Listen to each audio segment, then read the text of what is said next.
Hello, you're listening to an interview with Juliana Taimoorazy from episode 22 of the Catholic Vote Radio Hour.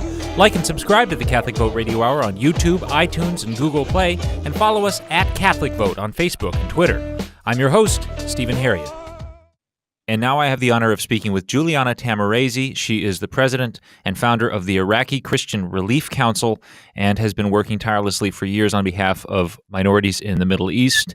First of all, thank you very much for joining us, Juliana. Thank you so much for having me on, Stephen. I've been waiting to get on your show. I love this opportunity. Thank you so much. Yeah, well, there's a long line, Juliana. I've got to, turn people away left and right, and it's a very popular show. I'm just kidding.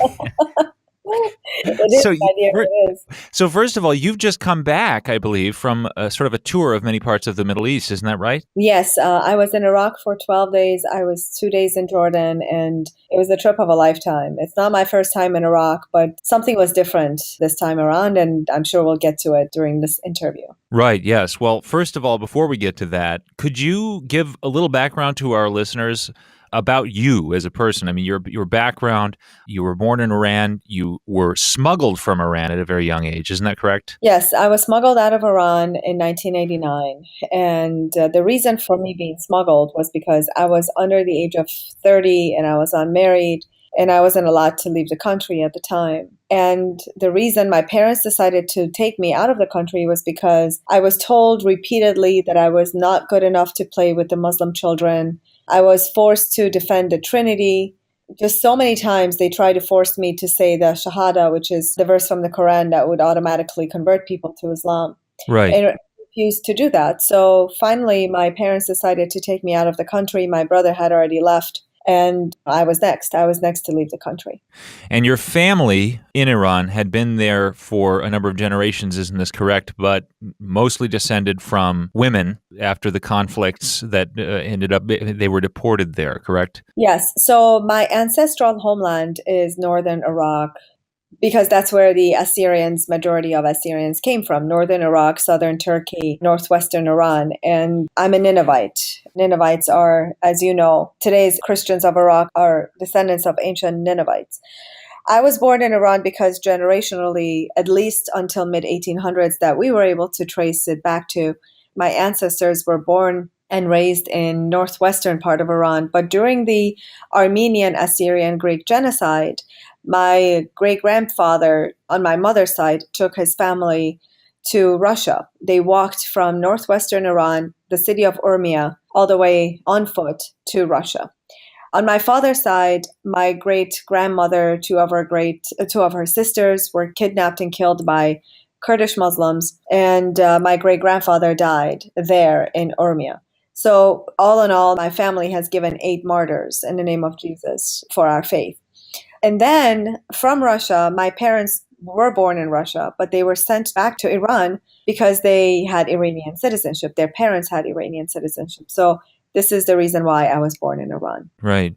Well, you came here at a very young age. You were under the age of 20, I believe. And what was the journey like coming from that background, which was elevatingly scary, to the U.S., assimilating here and yet not letting go of your roots and eventually developing into an outspoken defender of your people in especially Iraq? So when I was smuggled into Switzerland, then again into Germany, and then we sought religious asylum.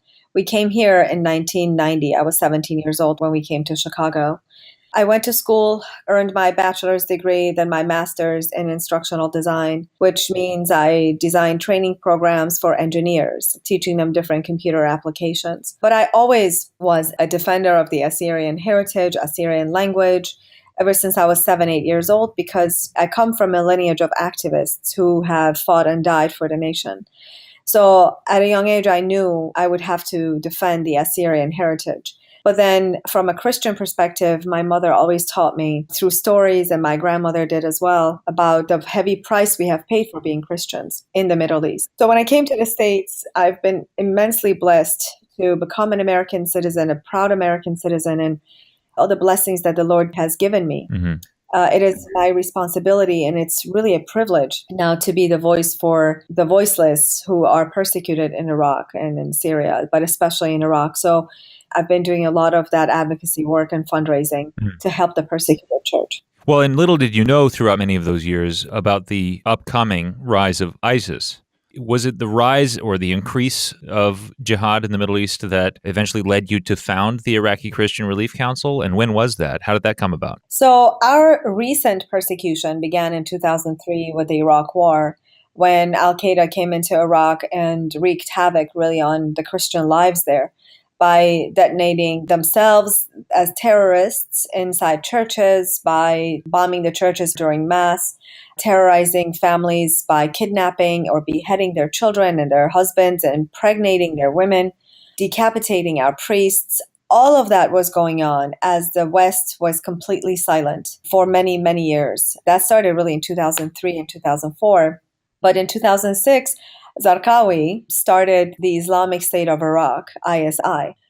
But then in 2014 is when the Islamic State of Iraq and Syria returned to Iraq from Syria, therefore the name ISIS. Right. My organization began in 2007. I talked to Cardinal Francis George, who was at the time the president of the USCCB, and I asked him, what is the Vatican doing to help the persecuted church in Iraq? They asked me into a meeting. At the Archdiocese of Chicago, they advised me to start this ministry to really raise awareness among the American Christians about what's happening to the people in Iraq, to the Christians in Iraq. So I wrote a letter to God in July of 2007, and I asked him to really guide me because I've never done anything like this before. Almost 11 years later, thanks be to God, we have touched hundreds of thousands of lives on the ground in Iraq and in the Middle East. And we have been able to raise, if I may, millions of people's awareness about this through media such as yours, through Fox News, through Relevant Radio, through BBC and others. And you know, Stephen, I travel a great deal. I go to churches, I go to conferences, and I speak to the people. I paint a human face on this tragic situation. And another thing, I guess I'm moving chronologically here, throughout a lot of that time, and really continuing up until this day, one thing that has really been dispiriting is the silence of the Western Church. I shouldn't say the silence, but the relative silence of the Western Church in proportion to the severity of the persecutions that we're talking about.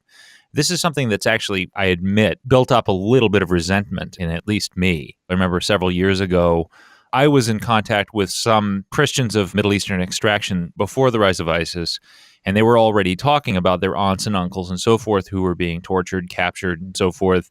It was because I was at a Melkite church, and many of the Christians that I knew were Lebanese, actually. But they had neighbors in Syria and so forth. They had relatives there, and they were hearing reports of this stuff. And I remember writing an article and basically saying, why don't they even get a mention in the prayers of the faithful at Mass? Most Roman Catholic churches that I went to didn't, and to be very honest, still don't really mention the persecution of Christians in the Middle East, even in prayer. Why do you think that is, and what can we do about that? You are opening a wound that I'm trying to heal. You are correct. Starting 2004 until 2014, that's 10 years of persecution that the church was silent. I knocked on so many doors, asking so many priests and so many pastors to really get involved, to allow me to speak in different churches. Very few really allowed me to get in there and speak and raise awareness because they were afraid of being considered Islamophobe. They did not want to rattle the cage of the Islamists who were living next door to their churches or in the mosque around the corner, because they had a relationship with these mosques, with these Muslims. And me coming to their parishes, they literally, a few priests told me, you will poison the hearts and minds of our parishioners with the story. I kid you not, Stephen, that's what I was told. As we are trying to build this bridge with the Muslims next door to us. So they neglected their own brothers and sisters. But through resilience, we continue doing this work. And finally, I believe in 2014, the reason really the world started waking up, and a lot of Christian organizations, especially Catholic large organizations that were silent for so long, they started stepping into this ring, is because of the brutality that ISIS put on display. Everything that we have been going through for 2,000 years, even prior to the rise of Islam, we were first persecuted in the hands of the Zoroastrian Persian Empire. And then Islam comes about, and everything that you witnessed ISIS do on the social media and on the internet as they showcased it is what we have been going through for centuries. So I think the world woke up because they saw the realities that we had been living with, and they decided to do something about it. So I'm grateful. I mean, honestly, Stephen, in 2003, we had 1.5 million people in Iraq. Today, Christians have been dwindled down to really about 200,000, and I'm being generous with that. The rest have been displaced across the world. Yet, a lot of people say it's late, but I will say better late than never. Right. I want to get back to what you mentioned earlier about the American clerics worried about being perceived as Islamophobic. Isn't that, in a way, an insult to Middle Eastern Muslims? Because you work a lot with Muslims, and many Muslims are involved. First of all, there are many sects among them and many interests in various groups. But many Muslims actually are desperate to work with Christians to protect against the brutality of ISIS, and to assume that to condemn the brutality of ISIS is somehow an infringement on the dignity of Islam is itself an insult to Muslims in the Middle East, isn't it? Yes, there are a lot of good-hearted Muslims, such as Dr. Zohdi Jasser. In this case, he always says, I'm an American first, and he believes in pluralism. He believes that Islam needs to be reformed. And to be honest, Stephen, a lot of other Muslims that may not be outspoken, they're tired of seeing all this because they're saying this should have remained in the 7th and 8th century. There's no room for that right now. And that, I believe, in a demented way, what ISIS did was pull the veil away from the essence of Islam, which is world domination, and those radicals that really take it a step further and terrorize people. A lot of people are leaving that faith. A lot of people are coming to Christianity, or they're just becoming atheists and secular. But it is extremely important for us to engage with those who believe in pluralism, to give them a safe platform, a safe space to be our fellow advocates. Because if the Judeo-Christian nation, the Jews and the Christians would do this, we would be considered, especially as Christians, the next crusades, right? But if we want real change, it has to come from within Islam. And there are a lot of great people that we can work with. Right. You know, it's really funny. As a Catholic, I think about the fact that many Catholics I know are now fallen away Catholics because of the sex abuse scandal. And I kind of understand that, especially if you're poorly catechized and you hear this scandal, you're like, oh my goodness, we've lost all authority. This has completely discredited our faith. And a lot of people leave the church. Or at least they feel the need to justify, oh, you're a Catholic? What about the sex abuse scandal? It comes up very frequently. But it's funny, that standard is not applied with Islam. We're talking about a genocide being committed by Muslims in the name of Islam, and there's not even a stutter. There's no embarrassment whatsoever, and it would be shocking to bring that up in connection with Islam. I think rightly, to associate Islam directly with brutality is bigoted. But it's funny that there's no cultural worry about that. It's a very strange double standard. Right, I agree with you. And to your point on the fallen Catholics who use sex scandal abuse as an excuse to go away from Catholicism, church is made up of humans, and humans fall. But the essence of Christianity, the essence of Catholicism never endorses this. So I just wanted to put that out there that, yes, it is true that this diabolic and absolutely awful thing that has happened among our priests with the abuses. But the essence of Catholicism is completely different. You know, I compare that to, it's probably a poor comparison, but I'll tell you, when the Middle Eastern Christians may criticize America as a whole, I always tell them, you have to separate the good-hearted Christians from the policies that the United States may put. What I'm saying is the American policy sometimes helps people, sometimes hurts people. That's the reality of any administration, any policy of any country, not just the US. But what is great about the American people is their constant love, their constant goodness. And I always remind those Middle Eastern Christians that may be critical of America and Americans, I always say, look, the aid that comes to you, majority of it comes from the United States. So you cannot forget the goodness that is really deeply rooted in the American hearts. Right. Well, that kind of brings us actually with American policy that there has been now a recent coalition led by the U.S. against ISIS. ISIS has been routed from virtually all the territory it took in 2014 in Iraq and Syria. And what you're working on now is the restoration of lands formerly occupied by ISIS. That has been your mission really since, especially the coalition has had great successes. Where are you standing now in Iraq? So in 2006, when I went to Iraq, I was devastated along with these people. When you see people that have been pulled out of their mansions, given up their cars, their homes, their lives, their basic rights to exist and worship, and they've been pushed into a shipping container to live in a tent or to live on the church courtyard is devastating. What broke is the human dignity above all. And yet, I have to tell you, their faith has put me to shame because they said, we would die for Jesus. This is nothing. We've given up everything, but we will not give up Jesus Christ, because they had the option to renounce Jesus and remain in their homes as Muslims, but they refused to do so. This year, on this trip that we went to, I came back with such joy in my heart because so many have returned to their homes, to their partially destroyed homes, to their partially destroyed churches. And we have been able to, thanks be to God, thanks to donors, good-hearted Americans and some Europeans, to be able to bring the dignity back by helping them rebuild their homes, digging wells for them where they are able to do their own washing and bathing without going into a community center for bathing, for example. So we are very hopeful that the future of the Iraqi Christian Relief Council, my ministry, and the future of these people is intertwined, where we, along with other partners on the ground and from the West, have stepped in and are filling the gap with providing the basic necessities, but also providing sustainable aid for these people, for their future. Right. Well, and one thing that's been happening in recent, really months, in the last year especially, a lot of differing interests are going on in the Middle East, seemingly contradictory and conflicting interests. There's the Kurdish presence in Syria and Iraq. The Kurdish referendum in Iraq was backed by Bishop Warda, and the Kurds are credited with being at the front lines against ISIS. In fact, actually, they're up for a Nobel Peace Prize now. They were nominated by a Norwegian connected with the Nobel Academy. And at the same time, there are those who are uncomfortable with that and, in general, looking for ways to protect minorities in Kurdistan, Iraqi Kurdistan, and Syrian Kurdistan. There's a lot of controversy surrounding that and shifting alliances. Turkey is involved, Iran is involved, Russia is involved. What is going on there? Wow. You stopped me in my tracks when you said the Kurds are up for a Nobel Peace Prize. My God in heaven. Honestly, I'm a little bit shocked, but nothing shocks me in today's world. I guess I should not be surprised. Look, I'm not against the Kurds wanting their own autonomy, okay, but not at the price of subjugating my people. Bishop Warda advocating for this referendum is very clearly showing us that he lives in the KRG, Kurdish Regional Government area.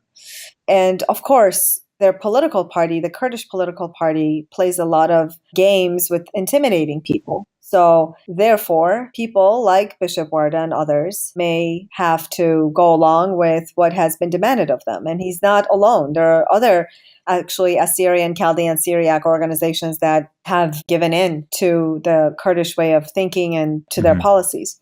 But the reality is and I'm telling you honestly, wholeheartedly, when you do go behind closed doors and you talk to these individuals, I've never spoken to Bishop Warda, so I'm not speaking about him, but I've met with the political parties there, and unanimously behind closed doors, they say, we know of the Kurdish oppression.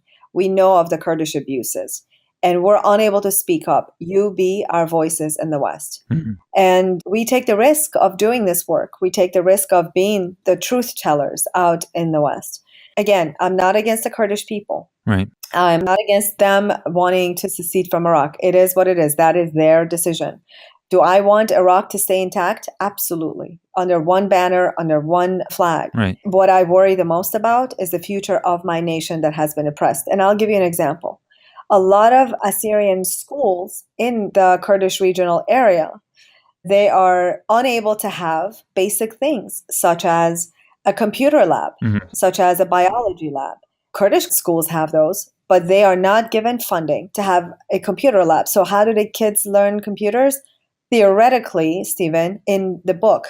So, for example, they have books that show, in theory, with pictures, how you turn on a computer, how you do cut and paste, how you do other functions with a computer. Right. If they're lucky, if they're blessed to have a computer at home, they can go practice. But many families are poor and they don't have that ability.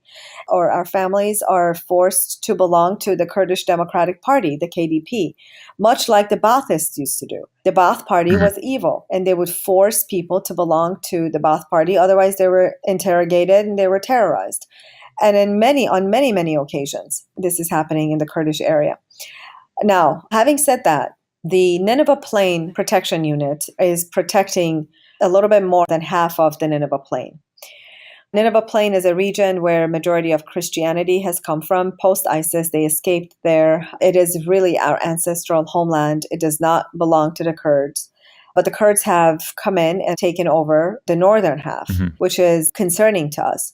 So what we want is, in order for us to remain on our own lands, on our own farms, in our own homes in the Nineveh Plain, we want to have it as a province. And the province has been approved by the Council of Ministers of Iraq in 2014, January, right before ISIS came along. And also we have the right to have a province for all minorities, a self-administered area through the Constitution of Iraq since 2005. But we need support from the U.S. administration. We need the support from the EU and also, frankly, from the Israeli government to be able to have this as an autonomous region where people can have freedom of worship, can have freedom of speech, and to be protected by their own Nineveh Plain Protection Unit. Well, I think a lot of the concern from the American perspective, looking out for American interests in the regions, they're looking at alternatives and they're saying, what about Iran? They're worried about Iran making inroads in Iraq and slipping into having a hand in the alternatives to Kurdistan. What do you think? Is that a danger? It is an absolute danger. Absolutely. When I was in Baghdad 3 weeks ago, I saw the Islamification of Baghdad. Right. I mean, I felt like I was in a very Shiite Islamic city in Iran. There's so much influence there.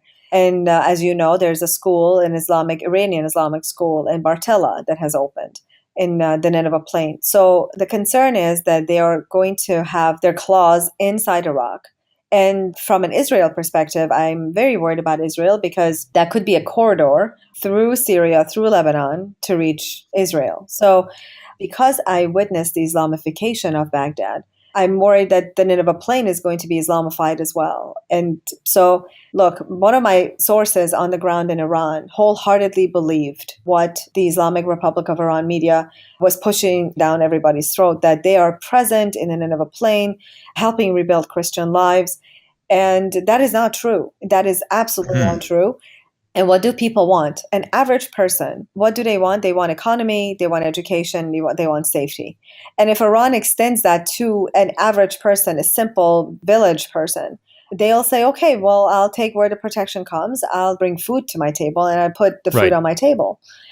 If the United States wants to remain in good graces of these people, if the United States does not want to lose Iraq completely to Iran, we have to play a vital role of economic support, military support of Christians, and also helping to create this province for these Christians that have been wanting this, not just since 2005, but really for centuries. Right. And I'm wondering also, what about Turkey's influence? Because Turkey is also eyeing this a lot like Iran.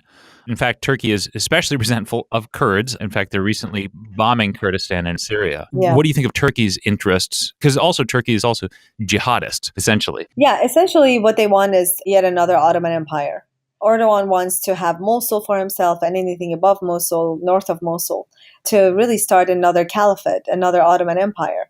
So now they're at war with the Kurds. There's no love lost between them. So it's a very, very complex situation. I think we need to fortify Baghdad as the U.S. and as the EU, especially as the U.S., because we have spilled so much of our boys' and girls' blood there. So many hundreds of thousands of our soldiers have been affected by this war, whether it's mental or physical. And I bow my head to our military men and women who have sacrificed so much and their families for really bringing freedom in Iraq. So we have to remain in Iraq. We have to fortify that government, cut the corruption because it is extremely corrupt, even under al-Abadi. So we just have to have a real presence. This is a real chess game, a very dangerous chess game, and we have to make sure that we're present. And I really hope under this administration, with the friends that we have in this administration, the future of Christianity in the Middle East and in Iraq is not as bleak as it was under the former administration. And we're really hoping that President Trump is going to take the fate of Iraq seriously. Amen. Well, thank you very much, Juliana, for joining us and for the work you do in general. And could you tell our listeners real quick where we can find your work and what we can do to support you? Please visit our website at victimsofisis.org, victimsofisis.org. We are also present on Facebook. It's Iraqi Christian Relief Council. You'll see a lot of our work there on Facebook and a lot of our recent activities in Iraq as well. And I appreciate you, Stephen, for giving me this opportunity. I'm honored to be with you on the air. The honor is ours. Thank you again, Juliana. Talk to you soon. Thank you. Well, thanks for listening to this interview from episode 22 of the Catholic Vote Radio Hour. Again, you can like and subscribe to the Catholic Vote Radio Hour on YouTube, iTunes, and Google Play. And don't miss the rest of this episode coming out Friday. I'm your host, Stephen Harriet. On your mind, oh yeah, baby.